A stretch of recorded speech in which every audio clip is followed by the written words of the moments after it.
Ere sa bangir mga idol, amoy ka di nga di malim kalman. Akit nagturong tayo iti Roque B. Ablan Elementary School iti siyudad Tilawag dito ilang asidagni. Kapot digiti agad adal at iso dati nagbali na beneficiaryo ti Maria Corina Canoy Feeding Program ken RMN Foundation. At timan ti Damag Lokal. IFM News. IFM News. IFM News.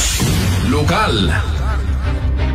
Napalaos ti panagyaman dagiti naganap mga isursuro kay dagiti agbasbasa iti Roque B. Ablan Elementary School iti siyudad Tilawag daytoy ket kalpasan ang nagisayang ka ti IFM Lawag ti feeding program ken gift giving activity iti nasa o apagadalan babaen ti Maria Corina Canoy Feeding Program ken RMN Foundation kaspaset ti may kasangapulo ket talong anibersaryo da iti nasa o foundation ditoy ang nakaraman dagiti agad adal ken dagiti nagpagpaset ti imas sa sopas ken aros kaldo ken ikadapay kadagiti sabon toothpaste ken vitamins pakiramanan kadagiti tinapay nga gapo kadagiti partner sponsors. Pasalamat tayo sa RMN Foundation sa kanilang ika-13 anibersaryo. At ngayon nga ating sinasagawa ang Maria Corina Canoy Feeding Program sa pang-apat na taon. Actually, mismo dito sa Roque B. Ablan Elementary School. At papasalamat din tayo sa ating mga iba pang mga donors, no, sa tulong na ibinigay sa atin.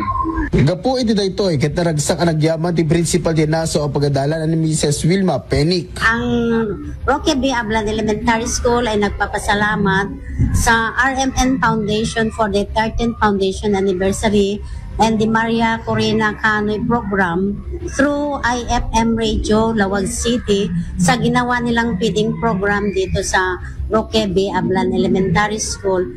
In fact, ito ay ginagawa nila taon-taon at kami ay nagpapasalamat kasi lahat ng mga estudyante namin, ng mga learners namin ay nakikiteran.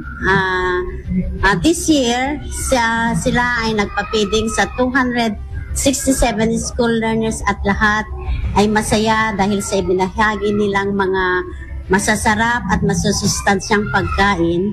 Hindi po lang yon, ang radio station pa at ang foundation ay nagbigay ng mga school supplies para sa kindergarten to grade 3 pupils at sila ay masayang-masaya sa mga ibinahagi nilang ito. So again, maraming salamat sa foundation. Nawa, pagpalain pa kayo ng poong may kapal.